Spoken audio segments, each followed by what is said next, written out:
Christian Yelich is an MVP, All-Star, Silver Slugger, and Gold Glove winner. He is 28 years old and he recently signed a 9-year, $215 million contract. In this video, I'm going to tell you the hard truth about this contract and Christian Yelich's future in the game of baseball.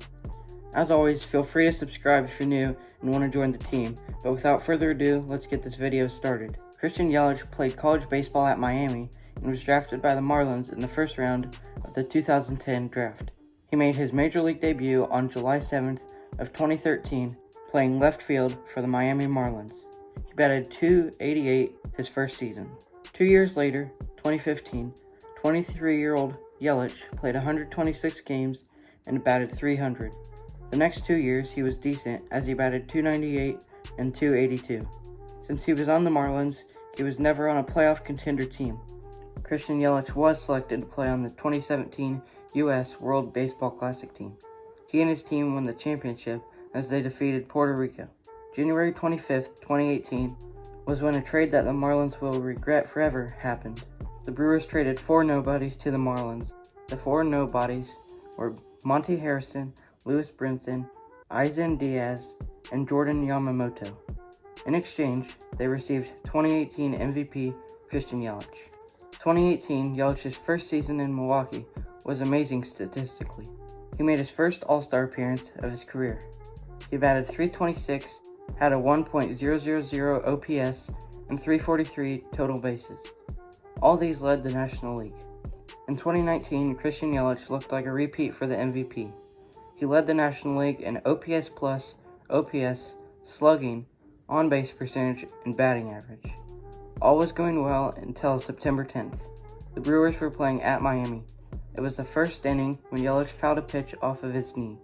After x-rays, he discovered that he had broken his kneecap. He was out for the rest of the season and finished second in MVP voting behind Cody Bellinger. This is where the problem comes in. Many players in the history of baseball have not reached full potential due to injuries. Players like Sandy Koufax, who lost use in his arm, or Hall of Famer Mickey Mantle, who played most of his career with a torn ACL.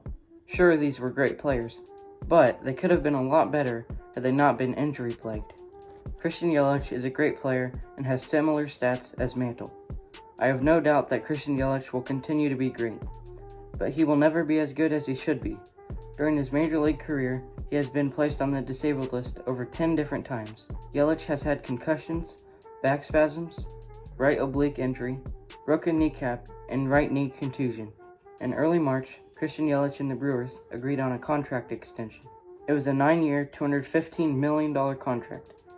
This means Yelich will be making about $26 million a year, and he will be playing with the Brewers until he is 37. Another problem with Yelich is that he's already 28. He has only had 2 All-Star seasons, heading into his 8th year as a player. Mike Trout, who was also 28, has made 8 appearances in the All-Star game. Not all, but most players' careers slowly decline in their 30s, and he is almost 30. What Yelich needs to do to ensure his spot as a Hall of Famer will be difficult to perform. The first thing he needs to do is put up All-Star caliber numbers throughout his 30s.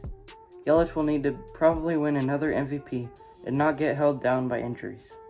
He will also need to lead the Brewers to the playoffs. The last time the Brewers made it to the World Series was 1982. That is the only time they've made it to the World Series. If Christian Yelich can lead them to the World Series, he will probably go down as an all-time great, but a lot will have to go right for that to happen. I think that's going to wrap it up. If you enjoyed, drop a like. Make sure to leave a comment down below. But yeah, that's it. Thanks for watching.